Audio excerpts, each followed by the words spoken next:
right, here we are. We're live. I'm T. Krulos. I'm Heidi Erickson. Heidi, how's it going? I'm amazing. I have so much energy right now. I feel like Oh, I could run to Madison and back. Feel oh, very really? enthusiastic about my life and the future. Oh, okay. That's good. What are you drinking there? It's just tea. Oh, it's, okay. just a little I peppermint tea.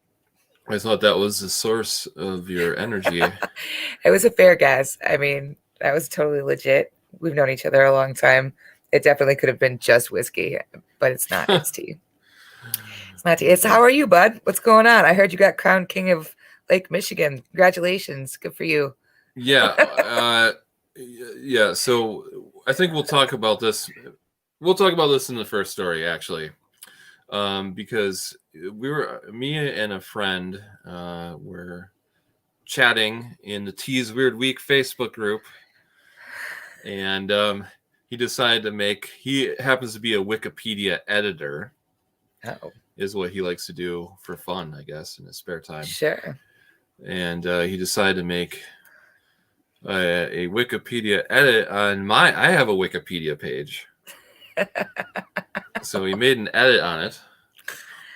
But we'll talk about that in a minute. We'll lead up to it, because here's Okay. where it spun out of. We were talking about, hey, I wonder what happened to that, JFK QAnon cult in Dallas. Those crazy, those kooky kids. My They, gosh. Okay, wait, hold on. Because, like I said, I deliberately didn't read this because I wanted to have honest reactions. Here are my top 3 guesses of what is going on with the QAnon cult. My first guess is that somehow, for some reason, they have joined forces with the Irwins, like Steve Irwin's kids, who run that wacky reptile sanctuary or whatever. Yeah. And right now, they're all like trying to learn how to talk to crocodiles in order to get into contact with JFK. That's my first guess. My second guess is that it's become now like a Heaven's Gate UFO conspiracy things, and they're all literally wearing tinfoil hats. Or, and this is my third and final thing, that they have, we're actually talking about this later too, that they have like cornered the Bitcoin market, and now the entire cult, it's fair to call them a cult, right? Like, Yeah. we can Yeah. just call them a cult. Yeah. That the cult of Q is now worth like $10 billion, and now Elon Musk has joined them, or is going to join them. Q coin. I mean, Don't say that. That's going to be a thing tomorrow now. Yeah, the Q coin is going to skyrocket. Those are all pretty good guesses. I would say, if anything, they're maybe a little bit tame, but they're Oh my God. they're good. They're good. They're good guesses. So, by the way, if people aren't familiar with this, this goes back to November now, which 11, 12, 1, 2, so like 4 months ago. Yeah. Some of those people left their families and everything, and just. I mean, that's why I think it's really fair to say it's a cult. Like, people have left their families. They moved to Dallas. They're not going back. Yeah. They're doing everything that that this leader is telling them to do. Right. Like, they're not all walking around in like matching pajamas or anything, but it's a fucking cult. Let's be real. Let's be real. It's a cult.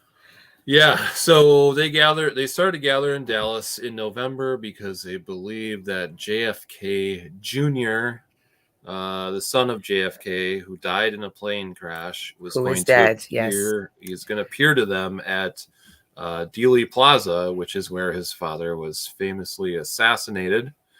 And it really was. It was like, because it was around Halloween or just after Halloween, I compared it to the Great Pumpkin. Yeah. They're waiting for the Great Pumpkin to appear before them and like tell them that the tide is going to turn and that Trump is going to become like the Messiah and JFK Jr. is going to become the president. And it was a crazy enough story. But then quite a large number of these people decided to hole up in a hotel. I forgot which hotel it is. Let's say it's a Hyatt. Holiday Inn or something. Yeah, Hyatt. You're right. That's what it was. Hyatt. Yeah. and they like have this meeting room that they call the Ark, is the name of the meeting room, the hotel meeting room, or that's their name for it. And they meet there and philosophize about who else is in on this incredible secret movement. I'm glad that they managed to work something biblical into their theme, because I think that that was missing and the whole aesthetic was just slightly off kilter, and now it's way more balanced. The arc, because of course they are. Of course they are. Okay, so that happens. There was the whole concert thing where they went to the concert. The Stones, the Rolling Stones, yeah. Right, because they said that's why JFK Jr. didn't. Because with these things, like especially with like apocalyptic cults or whatever, of course they'll be like, whatever, the world will end on the 15th, and then when it doesn't, there's always a reason why it doesn't.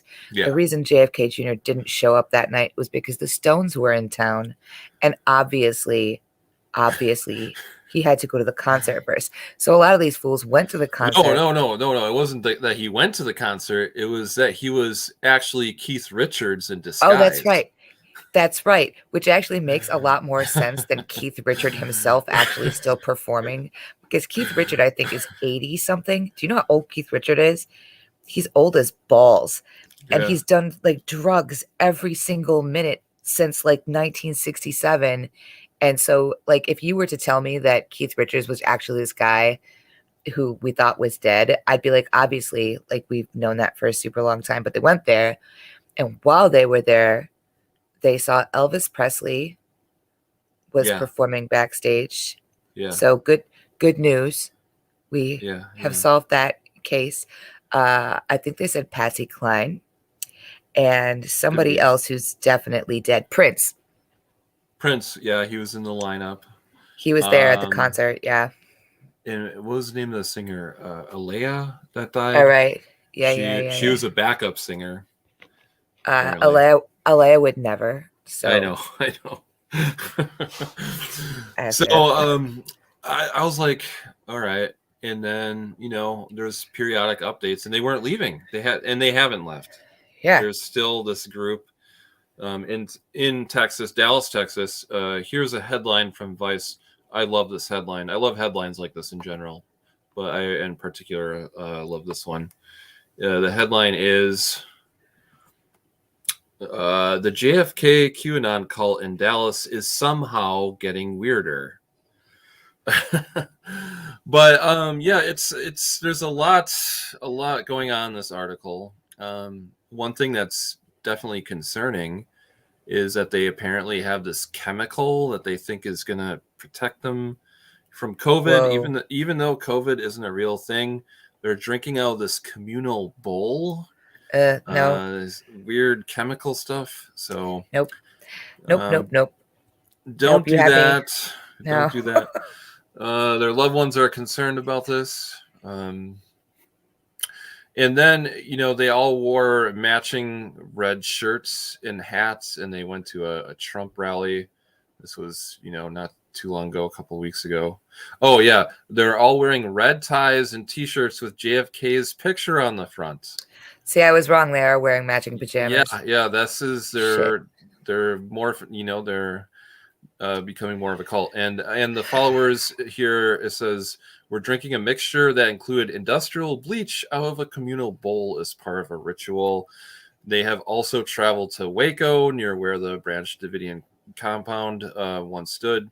This is like a cult trip to go visit the grounds of another cult, I guess. Field trip. Sure.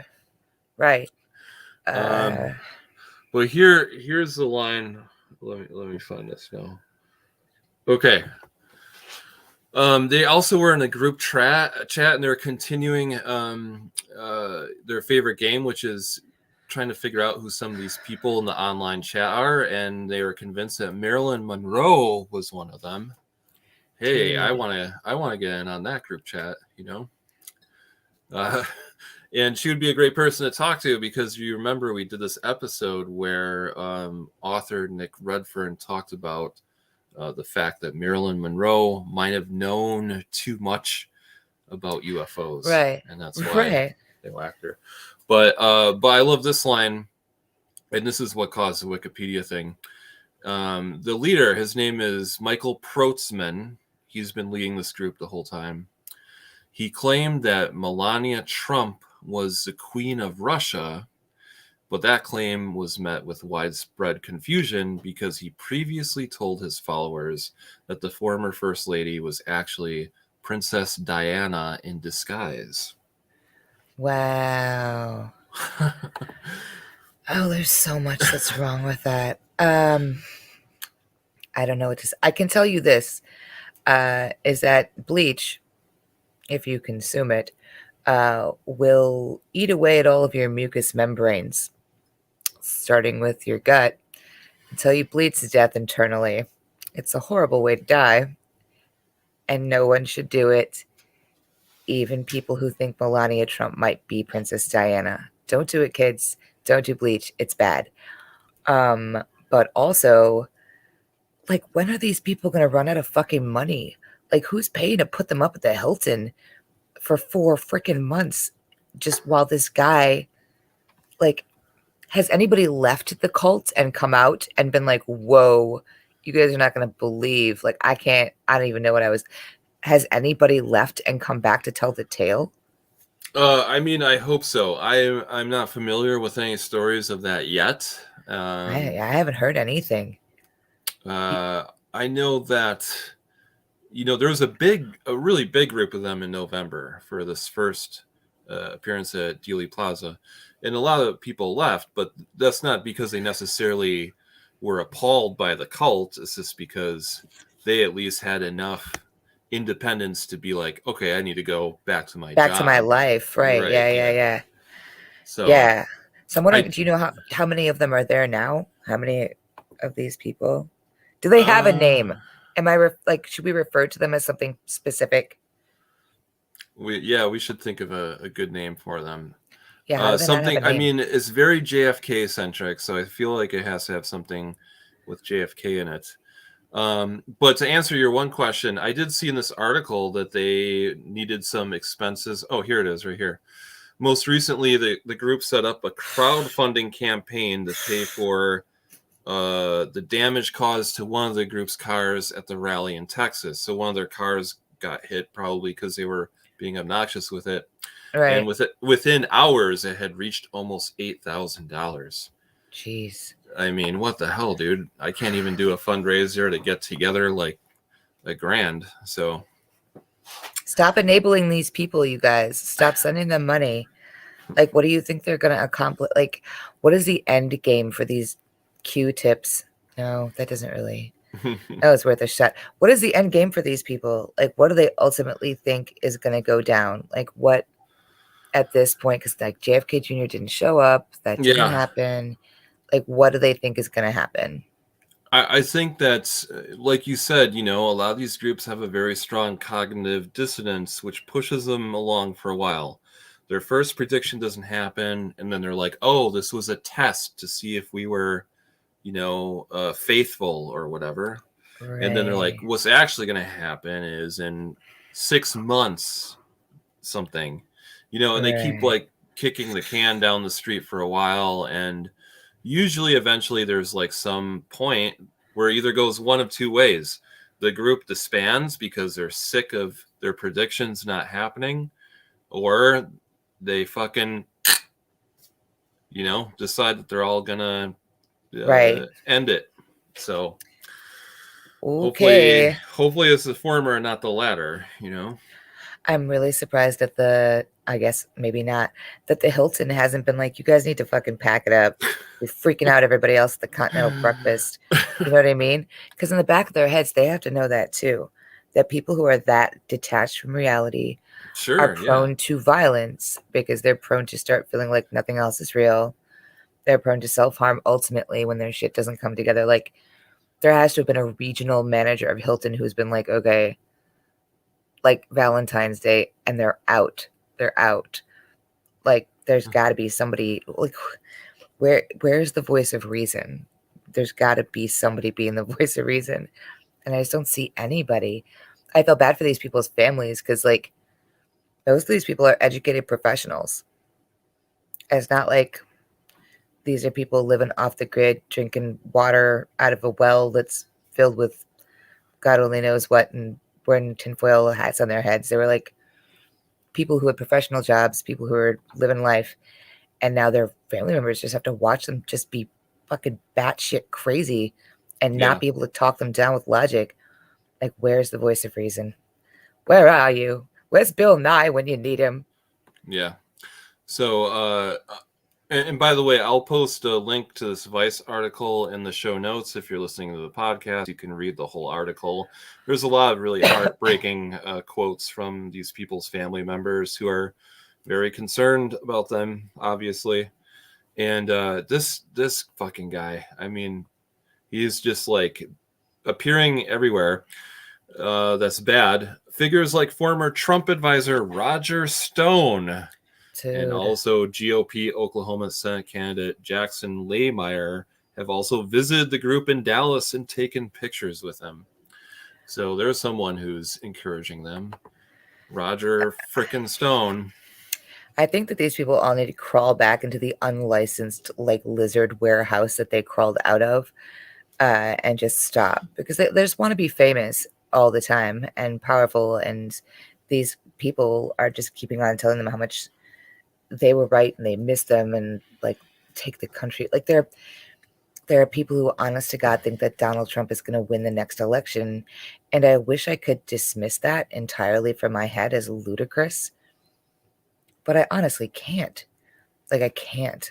Because who knows? Like, these people are nothing if not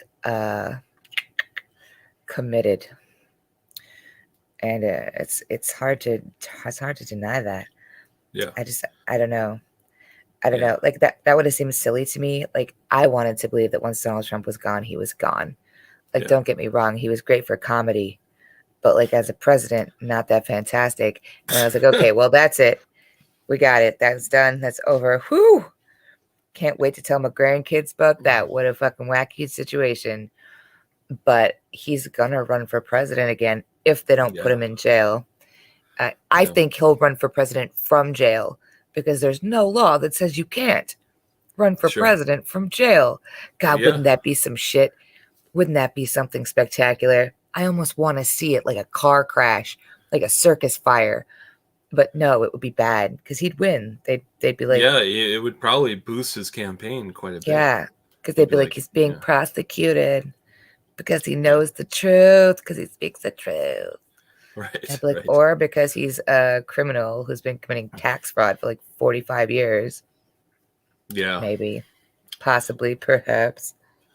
So this is what was funny about this story. I posted it, and then my friend, who's a Wikipedia editor, he's like, ha, ha, ha. Well, if she's the queen of Russia, then you're the king of Lake Michigan. And then he put a little like screenshot, and I was like, oh, that's a really funny Photoshop, you know. But then I went to Wikipedia and looked, and it's on the actual entry. That's what's great about Wikipedia. Anything can be true at any time. Also, fun fact: if you think I'm not going to go in and edit your Wikipedia page, you're so wrong. I'm going in there. I'm just going to add a little color, just a little spice, make it spicy. But you're definitely like better qualified to be the king of Lake Michigan than she is to be the queen of Russia. You're. Anyway, good for you. I think that's great. And here we got. Look who's here with a comment. Is Shane. And he says, I don't think we're going to see the last of this for a while. Heidi, there's a big difference betwixt committed and need to be committed. You know what, Shane? I mean, yeah, but is there? Because at a certain point, isn't insanity doing the same thing over and over again and expecting a different result? Maybe they're just the exact same thing, but I definitely think that all those people could at least use a talented therapist. I mean, I think we all could. Yeah. But I think we can agree that they could probably use just a little support. I know my therapist is great. Call me, you guys in Dallas. My therapist, Christy, she's a doll. Absolutely so sweet. She'll help you with this whole situation. Like, you're going to feel disappointed when JFK ultimately doesn't show up. And that guy, Peter Binkle, what's his name? Jason Fartin Fuck. He has a terrible cult leader name. It's not even fun or whimsical. Oh, yeah. I always it's Michael Protzman. Ugh, it sounds like he owns a used car dealership. If you're gonna lead a cult, you need a fun name, okay? Like, okay, you're going to Waco, Branch Davidian. That was led by David Koresh. That's a name with some authority, okay? It's got some consonants in it. You sound like you're gonna like come over here with like an insurance quote. Change your name. Doesn't he have a parrot too? That he walks Yeah, around with the parrot yes. on his shoulder all the time. Yeah, What's the yeah. parrot's name? I bet you the parrot has a I, better name than he does. I never found that information out. The name of the It's parrot. it is just a matter of time before those people start taking directions from that parrot T. You know Yeah, that, right? You right. know that, right? Like Yeah, this close to Son of Sam type stuff. Really, holy shit. yeah. Yeah, yeah. They're gonna drink that industrial bleach. They're gonna start tripping balls because they're dying, and No, yeah, and then, because then the parrot's gonna tell them that they should all strap bombs to themselves or something. do you know what's super fucked up is they're drinking this stuff with industrial bleach in it. And what concerns me is that's probably one of the least unpleasant things in that communal bowl. That phrase is so unpleasant. How are you going to drink out of the communal bowl? Keep that away from my mouth. Jeez, I wouldn't even put my butt in the communal bowl. I want my own bowl. Me, just for me. I'm just Yeah, saying, like, when they get sick from it, which they will, they're totally going to blame, like, microwaves or the Democrats or yeah, yeah. secret super spies who are breaking into their hotel room and poisoning their Twinkies. Like, they're not, at no point, like, I'm sure most of them will not make the connection when they start bleeding out of their eyeballs that it's because they've been drinking bleach out of the communal bowl for 4 months. Jesus Christ. Hmm. Jesus Christ. Most cult leaders wait until the end before they start making you drink poison. At least a car dealership guy has got, like, I guess some ambition. He's 10 steps ahead. Good job, bud. Good Mhm. job to you too, Captain Crackers. That's what we're calling the parrot now. Captain Crackers. Nice. Speaking of cults of one form or another, here's the other story this week where I was like, this story I saw it and I was like, wait a minute, what decade is it? Because it's a Tennessee revival pastor, Oh, Jesus, and right. he had a big old bonfire in Tennessee where they burned Harry Potter and Twilight. I was Yep. like, that's what I was like. And so I looked, and I was right. Harry Potter, it was a series that ran 97 to 2007. Twilight ran, roughly 2003 to 2008, something like that. So, and I remember at the time they were having book burnings because, these books promote Yeah. magic and sparkly vampires and all Yeah. that. But I guess my big issue is if you're gonna burn the Twilight books, why didn't you burn the movies too? Because they're fucking awful. Jesus Lord. Okay, so there's been a lot going on with like censorship and book burnings, not just there, but in other places.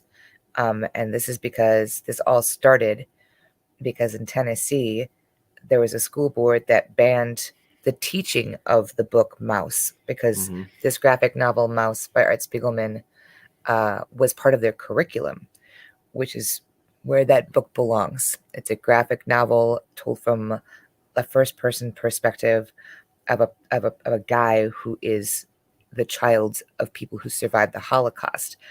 The book is all done with cats and mice and pigs to make this horrible thing more digestible. And that was the point of it. There's a lot of real ratchet shit in that book. It will mess your brain up and make you uncomfortable, which is the point, because it's a book about the fucking Holocaust, which was not a fun time. They canceled this book. They took it off of the curriculum because they said it had nudity of cartoon mice Mhm. Mhm. and cuss words in it. Yeah, not even bad ones, really. No, not even bad ones, really, So which it's is like, true. damn. Right. Yeah. It's true. It's a true story. There are cuss words in it. There's also like graphic cartoon depictions of horrible effing things happening to people, and like suicide, trigger warning, y'all. Like there's all kinds of stuff in that book. Part of it that bothered me maybe the most was like that's like if you had been like this book deals specifically with like self-harm and this and that, or these themes are too mature or whatever, I could almost see moving that to like a high school curriculum as opposed to, I believe it was in the 6th grade curriculum. uh, but they clearly weren't banning it because of nudity and cuss words. It was just a very transparent effort to remove a book where there was no shine they could put on it. Like everybody in school reads the Diary of Anne Frank, right? The Diary of Anne Frank is a formative piece of work. It's really important. Everyone should read it. But in the Diary of Anne Frank, nobody actually gets hurt. All of the violence of that is like one step removed because she writes it from an attic where they're hiding from the Nazis. So there's not a bunch of vivid descriptions of that kind of stuff happening. And so you never, as a young person reading that book, if that's the only book you read about the Holocaust, you don't have to look point blank at like the awful things that happened. You get that when you read like Night by Elie Wiesel, or Mouse, which is a great way to process it because it is a graphic novel. So that happened. Then there was a senator who I believe is in Tennessee also, or possibly Indiana, who for some reason, maybe you read more about this than I did, but he was given the authority to go into schools or to send people into schools with a list. And the list was named after him, and just start yanking books out of the school libraries. Did you see that? Just start yanking books out of the school libraries. Like it was, again, what decade is it? Like, what's going on? And the whole thing culminated in this preacher having a giant book burning, which is, there's videos. It's a very alarming thing to see. There was the one guy though. Yeah, Who I was showed just up. gonna say. We'll get the audio clip for the podcast too. Our sound engineer Andrew can put in there. Yeah, he's a wizard. But this guy shows up. He throws apparently a Bible into the bonfire, and then he starts yelling, "Hail Satan! Hail Satan!" And he was Fantastic. holding up two books. Interesting choices. Origin of the Species by Charles Darwin, and also Fahrenheit 451 by Ray Yeah. Bradbury. Yeah. So he was being defiant. That's good. I mean, I'm glad. And I feel like maybe the only way to survive the collapse of civilization as we know it is to just Andy Kaufman our way out of it. That's probably where, salvation lies. But the fact of the matter is that there was you see news like that and you want to believe that it's sensationalized. That what they're doing is they're showing you a tiny, small, crazy ass portion of the population doing a crazy ass thing just so we can be like, that's crazy. But there was a lot of people at that book burning. Yeah. And it happened at the same week that a senator, I think it was I'll do more research on that story, went into sent people into school libraries to just start pulling books off the shelves. And the books that were on his list were all like anything that had to do with being queer at all, anything that had to do with Black Lives Matter, the history of certain Black leaders. Yeah. It was not subtle. These were not books that were being pulled because there was cuss words and naked mice in them. These were things that were being pulled because of what people will say is critical race theory, which is, of course, ridiculous. Critical race theory is something you teach kids in law school. Really, what they were saying is anything that suggests in any way that anything bad happened to anybody as a result of the choices of our government, like that. And they just pulled the books out of the fucking library. So in real life, that was like the Bible guy. I supported him. I wish he had come with more people. I wish he had come in costume. I feel like if you're going to go to a bonfire, you should be in costume. So he did drop the ball there. But mostly I just found that story quite disturbing, quite upsetting and alarming.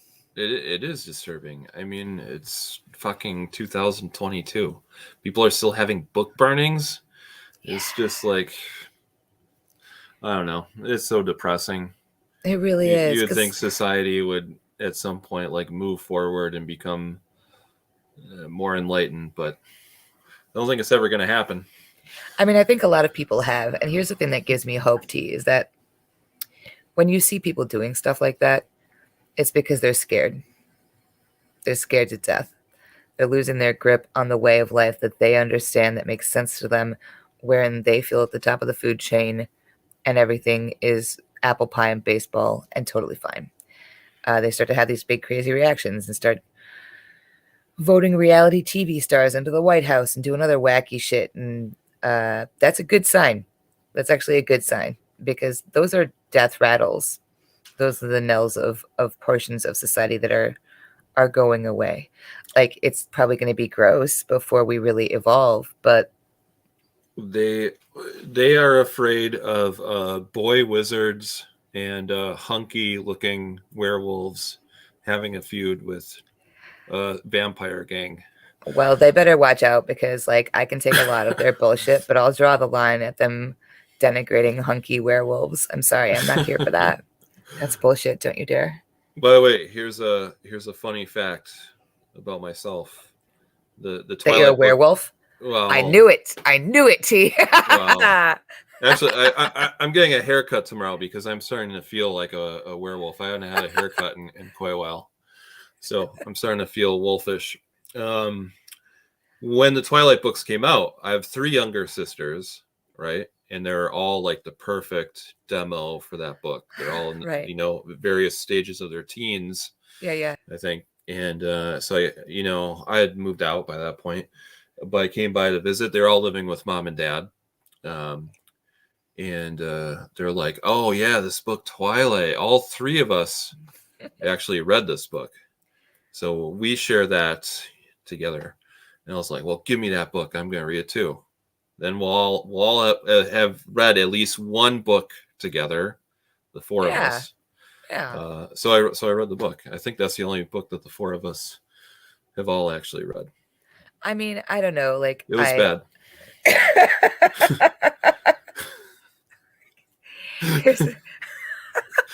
Here's the thing. I will never shit talk Pulp Fiction.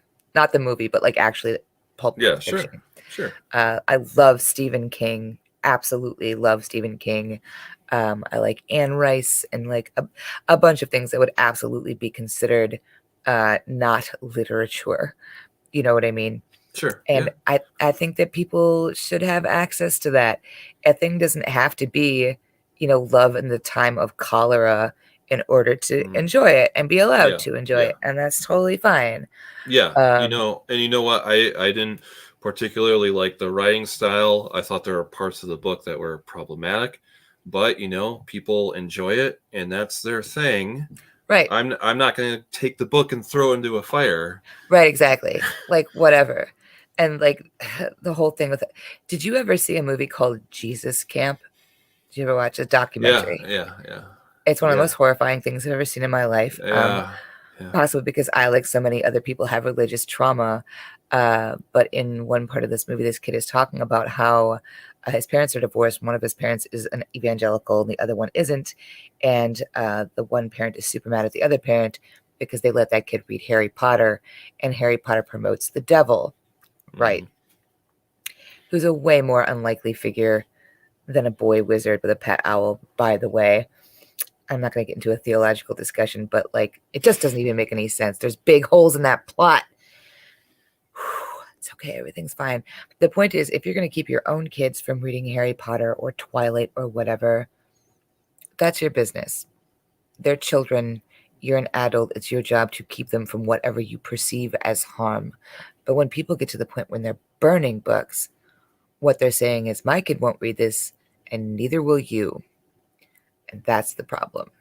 Yeah, absolutely. Not here for that. Oh man, I'm even surprised people are motivated to do a book burning anymore because it's like it just seems, I don't know, outdated. Like why don't they burn their Kindles, or their right, burn the internet. Fucking guys. So speaking of the digital age, I did not read the story that you posted. I don't understand this shit at all. I mean, I feel kind of dumb, but I also am glad. I don't want to know. I'm trying. Bitcoin and NFTs and all the stuff, but here is one that you found. It's a Grimace coin, and maybe you can explain what that is. But first, I wanted to point out that our sound engineer, before we started the show, pointed out that the character of Grimace, of course, he's this big purple like mountain, is what I thought he was supposed to be. But apparently, he's supposed to be a giant taste bud. Oh, that's so off-putting. That's so gross, dude. What the hell? How That's is he supposed to be a giant purple taste bud? Oh. Must we anthropomorphize everything? That's so fucking gross. I know that at one point in time, Grimace was a villain, and people liked him so much that they turned him into a good guy. So Grimace actually had a redemption character arc in the McDonald's mythology or whatever. I don't know. Why haven't they ever made that into a movie or something, you know? Do you know what I'd really like? Like, I'm sure somewhere there's like a comic book or a storyboard or whatever, because apparently there is a storyline. What I'd really like to believe is that this storyline didn't have a whole lot of oversight because the corporate heads at McDonald's didn't care that much. And like, if you get a hold of it, it's just like some super dark, super foul shit. Like, most people like don't understand that the Teenage Mutant Ninja Turtles that everyone knows and loves, that were the pizza eating mutants that lived in the sewer and fought the Shredder, was originally a comic book about blood and revenge, and it's super dark. And if you ever see the original Teenage Mutant Ninja Turtles comic book, the graphic novel, and you read it, completely not identifiable from the Teenage Mutant Ninja Turtles you know. So I want to believe that the stories of Grimace and the Hamburglar, like, I want to believe that the Hamburglar is like actually like a cold-blooded killer, a la No Country for Old Men, and he just says cold ass shit and just plugs motherfuckers. That's what I want to see. And I want to know how Grimace's redemption arc worked. Did he have a come to Jesus moment? Like, I don't, did the Fry guy sit him down? Mayor McCheese? Maybe it was Mayor McCheese. That guy seems like he knows what's going on. I don't know. Anyway. Here, I was curious. So I pulled up the Wikipedia. I mean, we know Wikipedia now is not a reliable source for anything. It's super reliable. I wouldn't even know you were the king of Lake Michigan if it wasn't for Wikipedia. But here's what it says under the entry for Grimace. They have all the characters, and first appeared in 1971. The reason I check Wikipedia is whenever I see something that's so fucking out of whack, I'm like, did this originate in the 80s? And if it did, I'm guessing it was created by dudes who were doing a ton of fucking blow right before their marketing meeting or whatever. It's super funny because, hey man, let's have like this radioactive taste bud. And they're like, yes. He was introduced in 1971. They call him a large purple monster, who was first introduced in 1971 as, you're right, the evil Grimace. In Grimace's first appearances, he was one of the original main antagonists and was depicted with 2 pairs of arms, which were used to steal sodas and shakes. Evil was soon dropped from Grimace's name, and he was reintroduced in 1972 as a protagonist where he only had 1 set of arms. He was then a rather clumsy but still amiable monster from then on. Interesting. I just want to read those focus groups. I just want to. Oh, see, so the problem with cocaine is it makes everything seem like a good idea. That's the main issue with it. Like, mistakes are going to be made. Giant purple taste buds are going to steal your shake right out of your hand. It's going to get weird. Right, so Bitcoin. Oh man. Bitcoin is imaginary money. Okay, so all money is imaginary. How the fuck am I going to explain this without sounding like a member of the Libertarian Party? Okay, so all money is made up. Fun fact, American money doesn't have any real value except what we say it has. It used to be backed by gold. There used to literally be a place in Fort Knox, just like in all the cartoons, filled with gold. And technically speaking, every dollar bill was a gold certificate. You could take it to Fort Knox and be like, I have this many dollars and I want the equal number of gold. And they will give it to you because your money is backed by gold. Well, at some point, somebody who thought they knew what the fuck they were doing sold off all the gold. So now the US dollar is only based on its strength as far as it is tied into our economy and as far as our economy is tied into other people's economies. Right? Sure. The thing is that normal people are not in charge of what the value of the dollar is. The Fed is in charge of what the dollar is worth. The idea of Bitcoin, of like all cryptocurrencies, is that it doesn't have to have anything backing it up either, except other people who say it's worth something, essentially. They were like, we can take this concept and we can run with it. So people will invest, they'll buy cryptocurrency. And if a bunch of other people are interested in cryptocurrency, the value of it goes up and they can make money. And if nobody is, then the value goes down and they don't make any money. Now, it's been a big thing recently because I want to say it's El Salvador. It's some fucking South American country. Wants to change their state currency to cryptocurrency. So they won't have any currency of their own. The problem with cryptocurrency is that it takes a tremendous amount of power to run all these huge data banks, to run all of these huge encryption chains and what have you, in order for them to exist at all. The solution in El Salvador is that they built a crypto mine on top of a live volcano.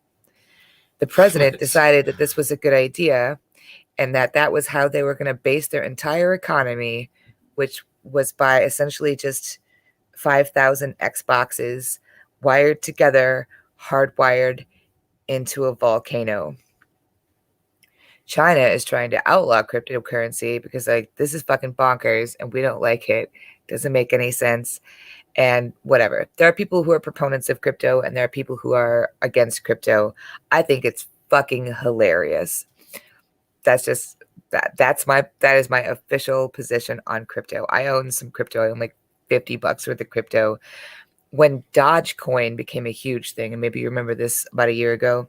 Yeah. Doge is named after, or Dogecoin, named after the meme with the Shiba Inu. And because it was ridiculous and funny and everyone could relate to it, Dogecoin went through the roof. There were people who became millionaires overnight, multimillionaires overnight. So there's a bunch of different, way more stodgy cryptocurrencies, but everybody in their heart is always looking for the new Dogecoin because they too want to get rich overnight on something that doesn't exist. That's what they want. The newest one is called Grimace Coin. I think that's right. This has not gotten any traction yet. This was based off of a tweet, also a meme, wherein they have these little tokens that you can trade in for a free Big Mac. Well, since a token is actually worth a Big Mac, it technically has more inherent value than the US dollar because that's at least backed by a Big Mac, whereas the dollar is backed by nothing. Yeah. So they're estimating what the value of these like tokens actually was, and a la Grimace Coin was born. It exists. It's a real thing. But I have not purchased any Grimace Coin. So. Well, I was going to ask you, should I invest in this or what? I mean, I think it's a good idea to just like I try and buy the dumbest ones I can find, like the real stupid sounding ones, just because I think it's funny. But also remember that Elon Musk, that fucking guy. Tesla, his company Tesla, had $2 billion worth of crypto investments as of the end of last year. And he was the reason that Dogecoin really went through the roof too. He was backing it for a long time, although he had to have lost his shirt at some point on that deal because that market tanked. Yeah. Yeah, I remember seeing something about that. Like it just fucking crashed. Not too long ago either, right? Yeah, no, not too long ago. It crashed. Yeah. It's super crashed. I think Elon Musk and some other super rich people, but like definitely Elon Musk specifically, want to be the new kings of money. Like they figure that if they can just take banks out of the equation, then they can be the kings of money and not have to mess with any of that other stuff. Which, I mean, technically is true. If you can have an unregulated money market, then you can't have anybody telling you what you can and cannot spend your money on. And if you're super rich and you own a bunch of it, you get to say what it's worth, which is kind of scary, actually, which is why crypto is kind of scary and bad, among other things. But like banks are also scary and bad. And so are like, I don't know, money is stupid. There's no way to do money and have it not be stupid. Lots of people have studied it for lots of years. And ultimately, the answer is where there's money of any kind, someone is getting fucked. That's economy in a nutshell. I just saved you guys 50 grand. You're welcome. All right. So what you're saying is I should go all in on Grimace coin, 100% every dime. Cash in your 401k, babe. Just sank it. Or better yet, start your own cryptocurrency. I don't know, T-Bucks or whatever, and then have other people invest in it. And then when lots of people are there, sell all your shit and take off to Cabo San Rico. They'll never catch you. And it's legal. It's 100% legal. That would technically be stock manipulation if you were doing it on the stock market. But in crypto, that's just showbiz, baby. That's just how it is. That's just how it be. All right. Well, I think Qcoin, because then you can start by marketing it to stop that. Dallas. Go Dallas. Serious. Go Dallas with a digital suitcase or whatever full of Qcoins. Because some of the people who believe in that wacky shit have the kind of money and the kind of connections to do that. And honestly, the last thing on earth I want is for those people to have their own currency. I don't think that's a good idea at all. So you quit with those jokes and jibes. You get a hold of your shenanigans, T. Okay, what else we got? You found a story that makes me exhausted just looking at the headline. This is a Tongan man says he swam for more than 24 hours after a tsunami swept him out to sea. Yeah, this is actually kind of this is the only story we're covering this week that doesn't make me want to book a ticket to Jupiter, actually. So okay, good. That volcano went off like 2 weeks ago or whatever, remember? Okay, huge, big, giant, huge. Like you could see it from space. They felt like tremors all the way in like California from it. And it was a big forking deal. Like Fiji or whatever. Now, these are all like little itty bitty islands. Island nations are just a bunch of islands that are all loosely connected to each other. And this guy was, he said he got up in a tree. Like his brother told him, he's like, there's a tsunami coming. Did you hear that giant explosion? It was a volcano. Get up in a tree. So he climbed up in a tree. This was going on for a while. I think people sometimes think that like a tidal wave is just this thing that happens really quick and then it's over. But it can happen for hours of like back and forth. So he was up in the tree, and at one point it had kind of receded, and he thought it was over. But then the wave came in. He said it was about 20 feet tall. And can you imagine just a wave of water 20 feet tall just coming right at you in your yard where waves are supposed to not? Swept him off his feet. And then also, I think he said his niece as well got swept away. Sadly, I don't think they found the niece yet. But he got washed way out to sea and ended up on a totally different island and was like, holy crap, I'm alive. I can't believe it. That's amazing. Because while he was getting washed out, he was thinking, I need to find a tree or something to hold on to so that my family can identify my body, which is like, whoa, dude, those are some thoughts you're having. He got washed up on a shore. He knew which island he is on, which is crazy because it was uninhabited. It was just a random pile of sand with some palm trees in it. And he was like, I'm in Surrey or whatever. He was like, okay, so I need to go that way. So he swam for like 6 hours and got to the one island. And he was like, okay, cool. I'm on this island. Now I need to get to that island because there's no direct course to this thing. And he said he started swimming at about 10 a.m. and stopped swimming at about 6 p.m. So that's another 8 hours of swimming. And then he got to that island and he was like, all right, cool. Now we're just a hop, skip, and a jump. I just have to swim the rest of the way my home island. And he did. Apparently, he didn't stop. He didn't sleep. As soon as he was on that island, he fucking took off and started swimming back to his island and swam for almost a day straight to get back to his place. Yeah, but he did. He got there. He arrived.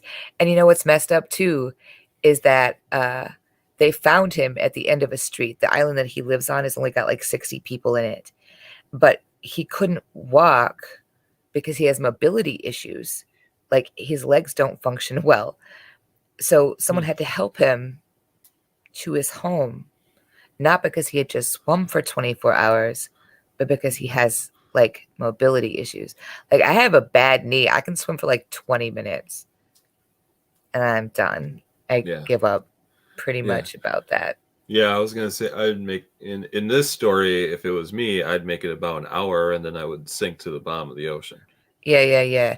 I mean, like, I guess if you're from like Fiji or whatever, Tonga, which is island nation, you're probably the kind of person who's used to spending a lot of time in the water. But like 24 hours is a long freaking time. Plus, the whole time he was in the water, he didn't get attacked by like a shark or a grouper or a giant squid or nothing. Lucky, super lucky guy. But also, apparently, just like don't stand in that guy's way because he'll swim to Tonga. He doesn't even care. The rest of his family was okay, except for his niece, who they have not accounted for yet. Because most of the time, if you get swept out to sea in a tidal wave, that's like the end of the chapter called You. Like, that's no coming back from that. So, yeah. But I was real proud of him.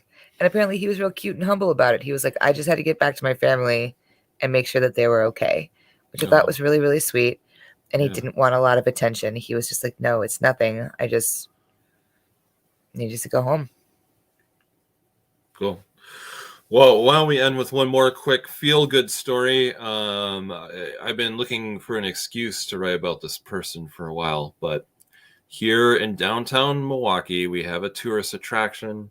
It's called the Bronze Fonz, and lots of tourists stop by to take their picture. It's a statue, of course, of Arthur Fonzarelli, a.k.a. the Fonz from the show Happy Days, right? So they removed the statue to do a little touch-up work on it because it's gotten scraped and scuffed over the years. And my friend, do you know her, Alice Wilson? I do know Alice Wilson. She's a doll. Actually, she's got a big tattoo on her arm of a famous 1920s silent film actress. And my partner Todd actually did that tattoo. Oh, fantastic. Yeah. Fantastic. Yep. So Alice is really cool. She performs as what they would call a living statue, which are those people you see, you know, if you're going to a festival or something, they're usually standing outside holding perfectly still, which is something I would not be able to do in a million years. And they, you know, they have these costumes and they're painted to look like a statue, and people will throw a tip in their bucket or their box, and sometimes they'll do a little movement just to like acknowledge that they got a tip.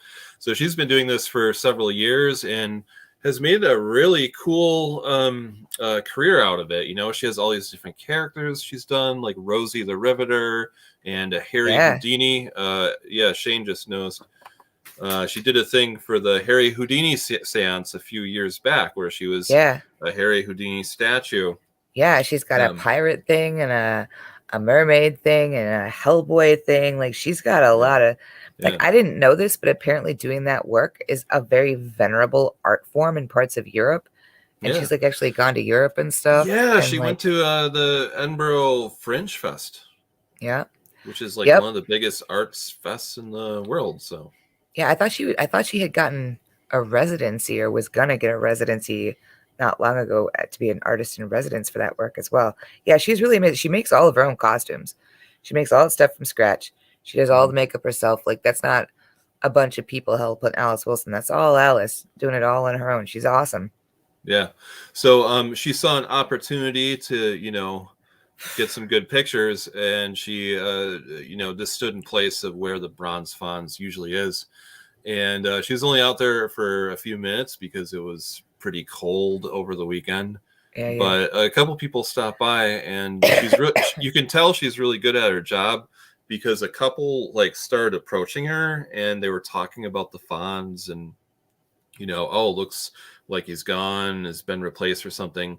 And then she moved, and it scared the woman said to Alice, "You scared the shit out of me." That's awesome. So What was I she was what was she dressed as? she was dressed in a costume that's based on, I forget the name, the Greek goddess of hope. Oh, And she had this costume because she had another gig that same day where she was appearing at the opening of an art gallery in the third cool. ward. Yeah. So she was like, all right, before I do that, I'm going to stop by Fonzie's pedestal and replace him for a few minutes. That's smart. That's so smart. And I was like, Yeah. this is fun. This is an excuse for me now, as a writer, to tie her into something that's topical, and then I'll have a good excuse to write about her very interesting career. And so she answered a lot of questions that I've been curious about human statues, which, number one, how can they get into that mindset where they stay perfectly still? But she Right. pointed out she has a very long background of theater. She actually has a degree for theater performance. She's also done a lot of work as a figure drawing model, Yep. which Yep. requires you to stay very still as well. So Yeah. she's just kind of used to it. And then the other question I had was, don't people fuck with her? Because it's Yeah. just, people are jerks. And she's like, yeah, when I do festivals where people are drinking, sometimes I'm like, well, in Milwaukee, that's every every festival. festival. All right. So she says it's not too bad, but once in a while, she says she usually has problems with women and not men doing this, but women will sometimes come up to her and like slap her on the butt or something like that. And she What? thinks that they think it's okay because she's also a woman, and so she's going Yeah, to be it's cool not. with it. Yeah. And she told me the worst experience she had was she was performing at Brady Street Festival. And a woman came up to her and gave her a wet willy. Ugh. Oh my God. What? Ugh. And that was what she says. That's one of the few times where she like broke character and like jumped down off of Beat her. her ass? I hope so. Didn't beat her, but definitely told her, hey, that's not cool at all. I'm here to entertain people and not have Yeah. people do gross stuff to me. So, To be fair, but I've seen people do super wacky shit at Brady Street. Like yeah. Brady Street, if you don't know, is like the Fulton of Milwaukee. It's like the Fremont Street of Milwaukee is what it's like. If you've been to Vegas, it's a lot like that. Yeah. But she says that fortunately, that is pretty few and far between that happens. And she's starting to book some gigs for this season, and she's got a really good one. I guess last year she performed for 3 weekends at the Maryland Renaissance Festival, That's which cool. is the second biggest Ren fair in the country. And this year they invited her to come back for all 9 weekends of the Ren fair. Good So for she's going to her. be doing that August, September in Maryland. That's awesome. Good for her. Yeah. I love to hear that. Anyway, that was a fun story. I was glad I was able to chat with her about her living statue career. Yeah, not everybody does that. Yeah. She's special. She's pretty special. Yeah. All right, glorious, glorious. I feel like we've covered all the bases today. Yeah, we Fine job. that's all we got. I hope that everyone has a very romantic Valentine's Day. That's And a coming real up. horny Lupercalia, which is better. And we'll wait. When is our next show? Before or after Valentine's Day? I What's thought it was today, the after. 8th? Yeah. Today's the 8th. Yeah, so our next show Yeah. is the 15th. Yeah. Okay. Okay. Great. All right. Which is Well. technically still Lupercalia. So you can definitely still get dressed up like a wolf and beat people with strips of meat and arrange an orgy of some kind.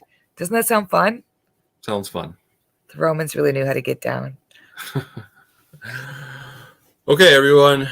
You have a good romantic holiday, whatever it may be, and we'll see you next week. Bye, everybody.